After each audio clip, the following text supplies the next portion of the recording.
Welcome to this episode of Blended, Blessed, and Always a Mess. I'm Eric. And I'm Angie. We are married with a ton of kids. We have 6 kids total. He has 3 and I have 3. My name's Hallie and I love riding horses. My name's Lexi and I've always been the most responsible. My name's Carter and I like picking on my siblings. My name's Chase and I love a clean truck. My name's Summer and I still like to spend my parents' money. My name's Dane and I love baseball. And around here, we talk about the real stuff. Parenting, marriage, faith. Along with grief, growth, second chances, and blended family life. And all the in-between moments that don't make it to Instagram. Our podcast is for the couples figuring it out, the parents trying their best, and the ones holding faith and heartbreak in the same hand. Look, we don't have it all together. Not even close. But we do have honesty. And a whole lot of grace. This is Blended, Blessed, and Always a Mess. Let's get into it. This episode is brought to you by Seven's Boutique, an online shop created by 2 sisters, Angie and Jess, who believe you should walk boldly, dress divinely, and know your significance. At Seven's, you'll find easygoing pieces that are cozy, classy, and made to mix and match. Think relaxed pants, cozy sweaters, and lifestyle sets you'll want to live in. Every item is handpicked with purpose, so you can shop confidently, dress comfortably, and walk boldly.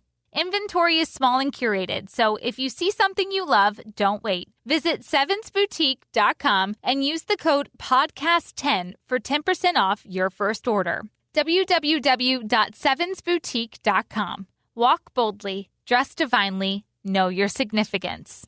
Welcome to this week's episode of Blended, Blessed, and Always a Mess, where Angie and I are separated, but it's for good reason today. It's because we have a special guest, and we're very excited because it's probably, other than Angie's mom, our first real big super fan of the podcast. Oh, jeez. I think. I mean, really, Sarah never misses an episode. When she got in the car with us the other day, I had to laugh. She was like, I cannot believe that I'm in the car with the 2 of you. And that made my heart feel good. It's because Sarah's she traveled from London. so far. I will let you do the introduction, Angela. All right. So, gosh, there's so much to say. But have we talked about the grief group this weekend on our podcast? I don't know that we have mentioned it, but a special event is occurring at our home this weekend. So I'll give a little backstory. I would say anytime you have grief, trauma, tragedy, you always form very special connections with people, especially people that you know have walked the same walk that you have. And so over the course of 3 years, I have made special connections with people. I honestly feel like it's Hallie and our kiddos that have connected us all in unique ways. And so I started this grief group called Broken and Beautiful. It's a very small group of women that I feel super connected with. And we try to get together once a month over Zoom calls just to chat. And we're all very real, open, honest, share all the things. And there's a beautiful part in that pain when you can find people to connect with. And so we decided that we need to just get together for a weekend. And because why do you do Zoom calls? Where's everyone at? So the mamas are all over. So Sarah's from London. This is Sarah, by the way. Okay. And we have Panna, who is from India. We have Karen and Krista, who are from Texas. And Angie's from Nebraska. And Tanya, Jessica, and Kay are in Missouri. And so we're all over, but I would say grief is universal. We have similar but very different experiences. All have lost our kiddos, but share the same depth of pain. And so we've been talking for a while about getting together in person, and we had to do some serious planning way in advance for it to all work out. And this weekend, we're all coming together. So today's Thursday when we're recording this. Sarah was the first to arrive. Actually, we met up last Saturday because... Sneak preview. Yeah, sneak preview. Couldn't wait any longer. And then they start trickling in this afternoon. So, yes, we can't wait. We can't wait. But we thought we would have Sarah join us on the podcast. This is very, very unscripted. We have no questions, which if you guys know me, that is very unusual for me. But we thought we would just dive in and just talk, just have a conversation about grief, about our experiences and all the things. Welcome, Sarah. Glad to have you in our home. We appreciate you listening for so long, and I appreciate your friendship to my wife. I know that the group itself brings not just her, but each and every one of you so much comfort. And I remember being in the car with her mom and dad as we were driving to Hallie's house in Florida when she came up with the broken and beautiful idea. And she was in the back seat scribbling down logos and writing, and it's been amazing to watch this concept come to fruition and for her to have this event this weekend. It's such a special thing for her. I've just been praying all week that it would just be this soul-filling experience for all of you moms. So anyway, welcome. And welcome to the podcast. If you would, our listeners know about Hallie. Would you like to just share briefly about your daughter? Well, my girl was just 15 and she died on the 13th of September in 2021. She died by suicide, which was shocking and devastating. And for a long time, I carried a lot of shame with that. And I couldn't even say the word suicide. And now I say it all the time, because what's happened over the last few years is that, I've had lots of moments of reflection, and I'm now at peace with the fact that I have to respect her decision. There were numerous struggles that were going on for her. We were in the shadow of a huge tragedy in our family, which I won't go into the details of, but it was troublesome to her soul. We'd gone through COVID, which she found really difficult, and she was mentally struggling, and she was in turmoil. And as parents, tried so hard to help her, but we couldn't reach her. And she got tired and she took her own life whilst we were in our home. And she was discovered by my husband at midnight. And then our lives turned even more upside down. They'd already been turned upside down, but this turned us even more upside down, if that's possible. So we've been living without her for 4.5 years. And she was a sweetheart. Yeah, she was called Lucy Georgina. Lucy. Lucy. Yeah. Beautiful girl. Yeah, she was. Beautiful girl. Yeah. Yeah. She was creative, funny, always playing pranks on me. What's a prank that she's played? I was going to say, I'd love to hear one. She did this thing where it's really hard to describe, but there were 4 poos in a square. And she said, guess the color of these, Mum. It was like a TikTok thing. Guess the color of these. Okay. And she knew that I would get riled by the fact that she already knew what the colors were, but she tried to say to me she was guessing them, but she wasn't guessing them. And I was going, yeah, well, I'll guess that might be. And she's going, I think it's green. But she already knew it was green. It was just like, and I was going, you already know it's green. And she was, no, I don't, Mum. Honestly, I don't know the color. And then she was filming it. My gosh. And then she'd do funny TikTok things like, I won't even say it because I don't want to be known for saying it, but smile if you like. Yeah. But she'd already told me to smile. Do you see what I mean? Yeah. Oh, gosh. Tricking you. Yeah, she was naughty in that way. But she loved to laugh and mainly laugh at me. Mm-hmm. And she was a deep thinker. And a deep feeler, I bet. Yeah. Very sensitive. Yeah. Yeah. So we miss her a lot. And recently at Christmas time, I said that our family used to be a square. Mm-hmm. And now it's a triangle. Yeah. And my boy said to me, we'll always be a square, but we will, but it feels like a triangle. Right. But I never forget her. Even, when I write cards, I always include her and I just put in brackets. Lucy's always the last one because she was the youngest, but then I put in brackets in heaven because that's where she is.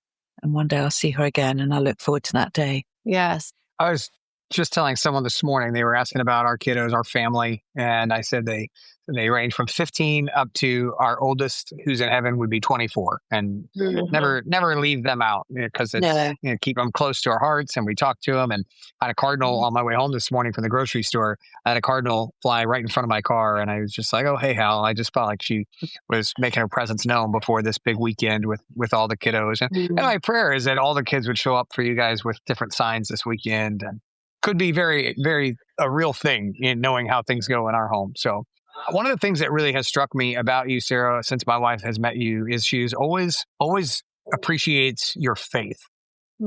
And she appreciates the way that you pray for the group. And it's very I feel like it seems like it's very calming for Angie and steadying. And so could you just talk a little bit about what's happened with, I know like our faiths have just really gotten stronger during this time. What's happened with your faith since you lost Lucy?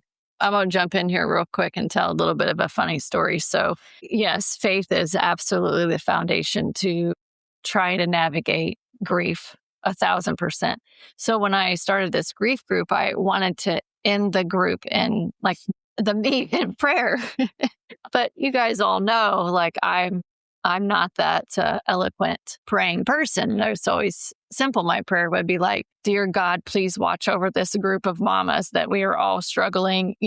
So I prayed the first time very short. And so the next time we met, we were getting ready to wrap up, and Sarah's like, "Oh, hang on, like we need to do our prayer." I'm like, "Oh, do you want to pray?" I mean, it was like everyone gasped because it was the most beautiful prayer. Also love our accent, but it was just like, oh my gosh, that it was like the most beautiful words that we heard. And so now like no one else prays at the end, but Sarah, we're like, "Oh, you're on. It's your turn. You go." Oh, well, I mean, what can I say apart from so many times when I meet people who I know are Christians who've lived without their children for so long. I'm thinking particularly about a guy in my church whose son died quite a number of years ago now. How do you get by? How do you do it without that relationship with God?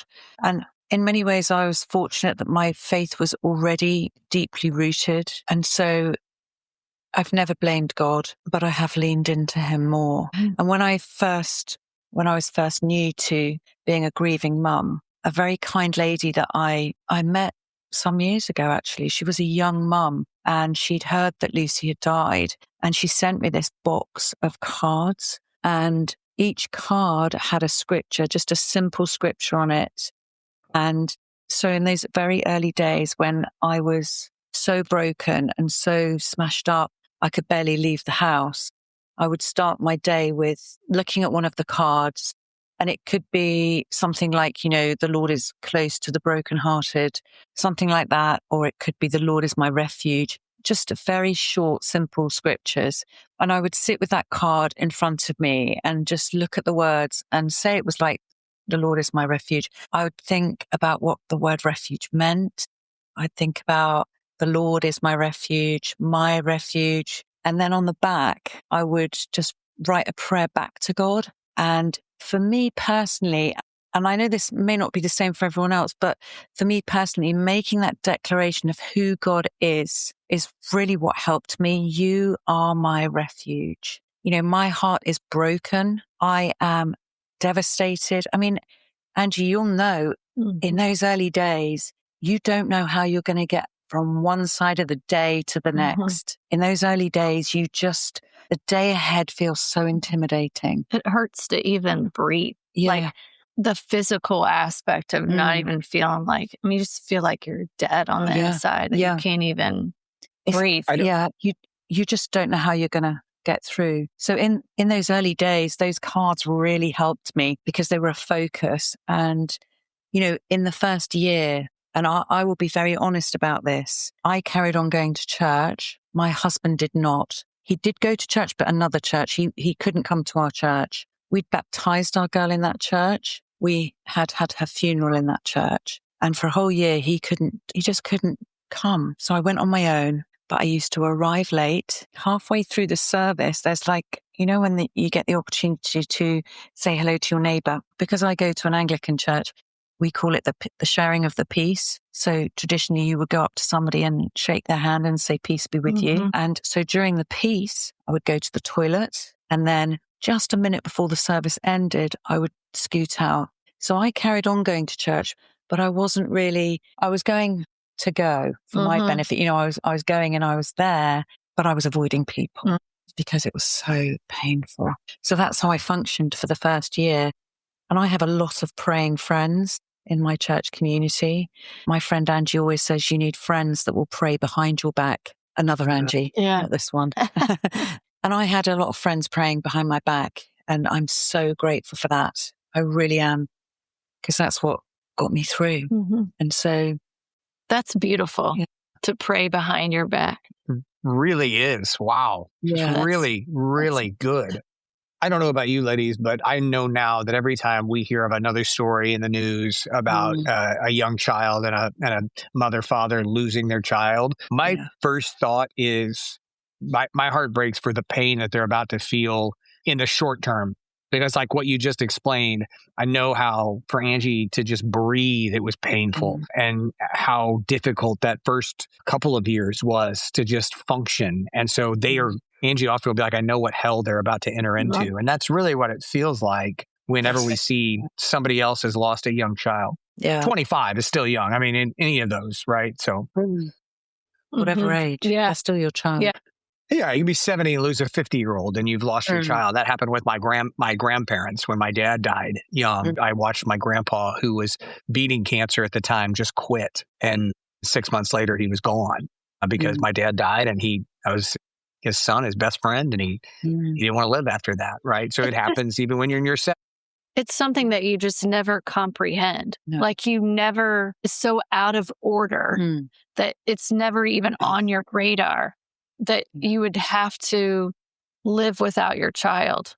I mean, there's no way. Sarah, I know how Angie and I feel about it. Let me ask you this, the grand scheme of life, and when there are problems now, because we all live day to day with different problems, do you feel like people's basic problems are not that big of a deal compared to what now? Like, it just puts life in perspective of what actually is really important, and that certain things we can look at and go, well, that's going to be over in 2 weeks. It's not that big of a deal. I mean, do you feel that way now? I do. But because I know it's not their reality, I give them grace. Love that. Before my girl died, I probably was the same. So I do give them grace, because unless you've experienced it, it's really hard to explain it to someone. I was telling someone the other day, do you have the brand Mulberry here? No. Oh, you know, Mulberry? Mulberry. What is it? Brand? What kind of? It's like, like Louis Vuitton. Oh, yeah. Yeah. Oh, yeah, we have that. Yes. Yeah. Yes. I used to, before my girl died, I used to look at the Mulberry website every week. I'd be flicking up. I'd like that. And do you know what? Since she died, I have not looked at that website, because, stuff just doesn't mean anything. The thing I most want is the thing I can't have. So yeah, it does put things in perspective, and I don't get so worried about things. I used to be a bit of a neat freak, but I just can't be bothered now. It's just not important. So I sit and look at the dust on top of my table and my TV, I just do, because it's just not important. It's just a byproduct of being a grieving mum. There are things that just don't take up your headspace. Sometimes it's because you haven't got the capacity, and sometimes it's because you just don't see the importance of it anymore. So yeah, I'm with you on that. What do you think, reflecting back on this entire grief journey, what are some things that maybe you wish you knew, or that surprised you about grief, that would be something that you could share with other people to help them in their journey? I mean, gosh, I have learned so much about life, about myself, about faith, how people experience it, even outside of just you as your own person going through it, like how to show up for people. There's so many things I think is such a learning in the deep grief. But I'm curious, from your lens, what are some things maybe that jump out at you that are never thought that would feel that way, or whatever, you know what I'm saying? I think the thing that constantly surprises me is what I was saying to you earlier, is that grief is always in charge, and that it is more powerful than any strong personality. Because I'm not a wallflower. I've experienced a lot of difficulties and challenges in my life, but grief is much more powerful than my strong personality. Do you know what I mean? Yes. It floors you. It makes you vulnerable. It alters you. Completely alters you. Yeah. I think as well, you can think I've been here so many times. You can think you're just doing okay. You can think, this grief thing, I'm mastering you. And then boom. Yeah. You go into a supermarket, you see a kid wearing the school uniform of your child. You know, you see something on the shelf that they used to really love, and suddenly you're a mess. Mm-hmm. And for the rest of the day, you just feel sad and lonely and you're longing for them. So grief is always in charge, always. That's was my surprise. Mm-hmm. Yeah. The other thing is I thought I wouldn't survive. At the very beginning, I thought I wouldn't survive because, you know, the loss of a child is, you can't imagine it. And people say that to you, don't they? They Right. say, oh, I can't imagine this. And I always say to people, well, the reason you can't imagine it is because it's your heart's way of your brain's way of protecting your heart. That's why you can't imagine it. And you don't want them to imagine it, do you? No. I've completely forgotten what I was trying to say, but that's grief for you. Yeah. I was sharing with Sarah earlier that I was asked to speak to this group of moms, about 40 moms, and the topic was around having faith during tragedy. And that's one of the things that I share too, is like people will say, my gosh, you're so strong. I wouldn't been able to get through that. And it's like, I don't feel strong. Like, do you ever feel like I'm the strong person? You don't feel that way. And looking back, I don't even know how I'm still here. But I go back to like, that's faith. Faith is like putting that one foot in front of the other, even when your life is in shambles and you are in this like total just depths of pain that somehow little by little you keep making it through. And I agree with you. Like that is the surprise, is that I'm surprised that I'm still here. I'm surprised that these group of mamas were coming together. And guess what? This weekend, we're not going to like cry all weekend.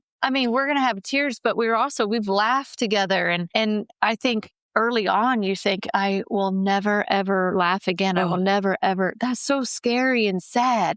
That is a freaky thing to think like I am never going to be happy again. But then slowly, little by little. It's funny you saying that, because it reminds me of the early days. You do think that, don't you? Oh, you think? So I don't think that now. Yeah. But I'm 4.5 years down the road. But in the early days, you think, how will I ever take joy in anything again? You feel it's almost as though those senses have shut down. And so you're never going to appreciate the beauty of a flower or the joy of seeing children splashing in a duck pond, or you feel that your life has shut down. Yeah. But actually, very, very slowly, that sense does come back to you. But it does take a little bit of time. And I think one of the important things is being with people that understand why you feel like that, and being able to verbalize those things, being able to say how lonely it feels. Because that's the other thing, is that I have felt so lonely. It's isolating. Isolating. That's a good word. Yeah. Even though you're surrounded by a ton of people, you just naturally think no one's ever going to understand it. And I would say in this small group, in this WhatsApp app where we can all communicate, there's not one thing that a mom has said in there that I have not thought, experienced.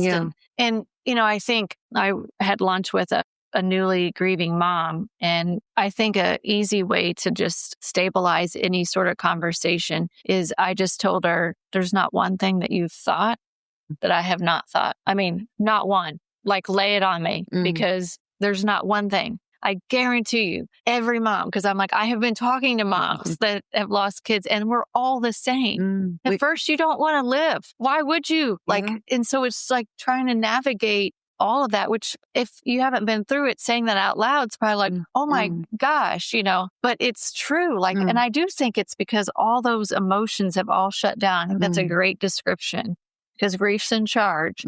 And it's like your body is in this just complete shock. Yeah, it is. But, the beauty of this group, I think, is that the relationship has been built in the WhatsApp group, hasn't it? It has, yes. Because initially we started with a program. We had 6 sessions with a defined program, like honoring your child's memory was one, wasn't it? Yeah. There was one on forgiveness. Yes. Relationships, navigating relationships. And then once that program finished, really, I think it took off in the WhatsApp group. And you're right, there's nothing that has been said that you haven't felt. Like, I know that heaven feels very different to me now, and I long for heaven. I'm not going to precipitate my my journey to heaven, my arrival in heaven's gates, but I long for it, and it's a real place. And in the very, very early months of me living without Lucy, I remember walking along the River Thames, with my dog, and the weather was still nice, and listening to music. And there's one particular Matt Redman song that talks about in heaven, there's no more cancer, no more depression. And it was as though I had this sort of spotlight into heaven. And I just thought, wow, there's no more cancer and no more depression. My girl is living free. Her mind is clear. She's in the presence of God. She's not looking back. She's living her best eternal life. Half of me felt jealous. Yeah. Oh, I know. It's like, wow. Yeah. I look forward to the day when I get there. A bit like you, Angie, I feel, not that you verbalized this to me, but I verbalized it to you this morning. I feel as though between now and then, there's something to be done. There's a redemption that needs to take place. And, whatever that looks like for you, you are so good with women, you stand with them, and that's your strength. And creating this group is brilliant and has been fantastic for all of us. For me, it could be, I'm training to be a counsellor, so I'd like to work in bereavement services. And I just think there's nothing like a lived experience. Oh, gosh. I can't imagine the impact that you would have in that space, because even just my experience of Hallie being cremated in that short visit, we were there maybe 30 minutes at the funeral home. I mean, I could erase that from my memory and I would be just fine. But clearly, our experience, they had no idea what child loss was like. And so just even that connection that you would be able to provide for people, knowing that you have walked that walk, that in itself is such a priceless thing. It's so priceless to be seen. I think we're talking at cross purposes here, Angie, because bereavement services in England means counselling, therapy. Are you talking about? Oh, yeah. Let's go back. You're talking about. I don't know why I jumped to that. You're going to the funeral home. Yes. That's described as bereavement services. I don't think we have to go back. I think that's the beauty of cross culture of England to the United States and what happened. When Angie transitioned into the funeral home, I was thinking bereavement as well. So I think it's just a cross cultural thing. I don't think it's anything to. I do want to say real quick, is that in the last 2 days, Sarah, I thought about, you mentioned a minute ago about, you do long for heaven and the song. And a couple of days ago, I was walking, and we just have a lot of people around us right now that are going through difficult times, whether that's illness or scary tests coming up and things like that. And a song that I haven't heard in 7 or 8 years came to my mind. And I may be the only one that knows this song because it was a Vince Gill song that he never really released to radio. And he hasn't really been on the radio in 20 plus years. But the song was called Threaten Me with Heaven. And it's a beautiful song. And it's kind of a walk as someone's dying of threaten me with heaven. That's all they can do. And just not being afraid. And I've noticed since we lost Hallie that my view on that, I watch people now that, when they get sick or they're older and they're hanging on because they're afraid to die. There's no fear in that, I think, for people that have lost a child. Threaten me with heaven. That's all you can do. That's great. Sign me up for that and to go be with Jesus. It's just a beautiful song that I'll probably share with you ladies this weekend. But yeah, I was glad that you brought that up. Are you going to sing it to us this weekend? Is that where you're going with that? I don't know it well enough for that, unfortunately. I was just going to say, going into counseling, therapy for people that are struggling with that. I haven't crossed paths with a therapist yet that has lost someone that I've gone to. You know what I mean? As far as like someone close and that traumatic. And I just think that, gosh, there would be such you wouldn't even have to like share that much. You know what I mean? You would be seen going into that session, that discussion, already knowing exactly what that feels like. Because sometimes it's even hard to put words to it. Do you know what I mean? Yes, but you'd have a sense, but you can't. You'd have a sense of what someone else has experienced, but you can't say exactly. Yeah, because we all live with different filters in our brain. So the way you're filtering something will be different from mine. It's a shared experience. There's some commonality, but you won't be able to say exactly. Sorry for being pedantic. No, but that's my counselling training coming out. That's true. But yeah, I feel. Very early on, I was actually put into contact with a lady here in Colombia after Lucy went to heaven. her son had died by suicide and she was 5 years down the line. I had so many questions and I'd written them down. I couldn't ask anyone those questions because I didn't know anyone that had experienced their daughter dying by suicide. So very kindly, somebody I knew here put me in contact with her, and she very graciously sat with me on FaceTime and I asked her questions and she answered every single one. And then we met up again, I don't know, a week or so later, had more questions. And then when I came back to Colombia 6 months after Lucy died, I actually met up with her for breakfast. Oh. And you know what she said to me? I said, thank you so much for the time that you've given me because it made such a difference to me. And she said, it's a privilege. And I thought, really? How can it be a privilege? But now I'm 4.5 years down the line and I'm training to be a counsellor to work with people that have been bereaved. I do feel it's a privilege. I really do. Because people need hope that they can survive. And it's painful. There's no doubt it's painful, but you can survive. And I truly believed I would not, but I have survived. And other people can survive. But I do think a lot of it depends on how you engage with the pain. There's a quite a prolific writer on grief in the UK called Julia Samuel. And she said, it's only when you engage with the pain, you sit with the pain, that you can move forward towards some kind of restorative. I use the word healing, but it's a tricky word, isn't it? Because of course you're never going to feel good about the fact your girl's not here or your boy's not here. But something more restorative. It's engaging with the pain. And that's hard to do. You need people that will sit with you in that. And that's tricky for people. Yeah, it's you can't sit in the suck, as we've said. You got to sit in the suck. You can't sweep it under the rug. I mean, you got to fight that in it and let it just be a part of you. And I think that's the dance. We were just talking earlier too about your first year is kind of this fight or flight. And it's just, then the second year is the worst because it settles in your bones, deep in your bones. And you're like, this is how I'm going to feel. But then I think on year 3 into year 4, you have a spot for it. Like you've let it in, you have surrounded it, you have figured out sort of how to carry it and hold it, but it doesn't go away. But I think that's sometimes what happens when we want to just sweep it under the rug is you just want it to go away, which I totally get. Yeah, so do I. But it doesn't. But it never. And neither should it. No. Because they were such, there's that thing that's, when a child is born, part of them lives on in you. Yeah, in the actual genes, the genetics. And so why should it be like that you can just sweep it under the carpet? It will leak out if you don't deal with it. It will leak out in other ways. And, when you're married, as I am, it's very evident.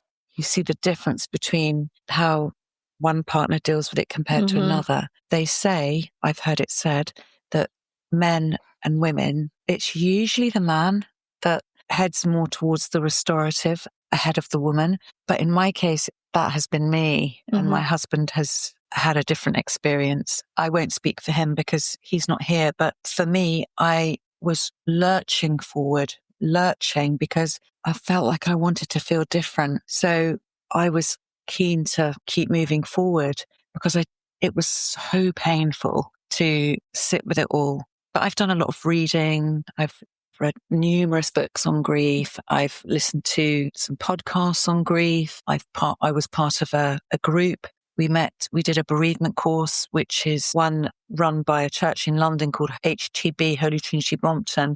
They do a brilliant online bereavement course. And I did that. That was 10 weeks. And then the women I met in the group, we carried on meeting for a while, studied a book about grief. What else do? I help on a Monday evening. I work for a suicide charity just for an hour. And I listen to it's on the helpline. I listen to all kinds of stories. And do you know what? Even though my heart is broken into a million pieces, after those calls, I pray for the people or the person that I've spoken to in that hour. And when I put the phone down, I just feel so fortunate. Yeah. Because of my church family who hold me and put their arms around me. And there are so many people that just don't have that. Yeah. And that, I just think, gosh, how do you do it? I don't. Yeah. Couple of things that Angie said a minute ago was something funny that we're all in different places and we live our lives day to day. But I was just sharing with somebody else this week that, your 2, people are like, just get through year 1. And I'm like, actually, year 2 is worse because then that reality sets that this is the new life that we have to live. So the fact that we're on that same page. And then this morning in the meeting I was having, the gentleman, it was a Christian meeting, the guy runs a Christian charity in town and knows several families who have lost children. And he said to me, I'd love to hear about your marriage. I know most marriages end in divorce, which we've talked about on here, that I immediately went to that, like as soon as we lost Hallie, like, oh my gosh. And what I said to him, as you just kind of described, is like every marriage is different, Sarah, when this goes through this. And what I explained was like, it was almost like a hurricane came through and it didn't just take your home to the studs. It took it down to, it's like God took our marriage down to the foundation level. And then we have been rebuilding it into something that's new, because you can't have the same house that you had before when one child is missing. So now you have a different home, and it can still be a beautiful home. It's just different. And so that was kind of explain that to him this morning. Last question is, and we're going to talk all weekend, but here's what I would ask. What are you both most looking forward to this weekend with the other moms? Tea. Yeah. Tea, lots of tea. Just being able to be with them, having communicated for a year, being with them, having some laughs, you know, not being afraid of tears, walking, doing whatever. I honestly, just being with them is what I'm looking forward to, because they've just been my strength. And just in this last year, just having that group to say, look, I went to my son's graduation today. It was joy and pain, you know, and then you get someone will message back and say, I know, I get it, you know. And so they've kept me going, you know. So just being with them. Yeah. Same community. I mean, we don't have a few things planned, but we're really just hanging out and just, I'm sure it will be lots of laughs, but also sharing hardships and challenges and just community. Because that's what matters most. Like, why else are we all here if it's not to connect with each other and lift each other up? Like, that's the purpose. And I think I say this all the time, but if you find purpose in the pain, that will get you up. That will get you going. I think it's like this will fill our cups this weekend. That is my prayer for all of you. Sarah, before we wrap, do you want to pray over the weekend before we start? Yes, she does. Well, isn't she the best? I mean, we didn't even talk about how we crossed paths, but that's a whole nother story. I will pray for us. Oh, Father, I thank you so much for the blessing that it's been to my heart and soul so far this week to be here in Colombia. And I thank you for bringing all these women together. I pray for your blessing over every conversation, every event, everything that we do. Lord, would you bind our hearts together? Would you enable something good to come out of something so heartbreakingly sad? Amen. Amen. Amen. Thank you so much for joining us this week, Sarah. And to all of you listening, we hope that you have enjoyed our visit, and I hope that you guys have a wonderful week, and God bless. Thank you for listening to this week's episode of Blended, Blessed, and Always a Mess. Lexi and Hal, take it away. I'm Lexi. And I'm Hallie. Have a great week. Or have the week that you deserve. That was perfect. God bless.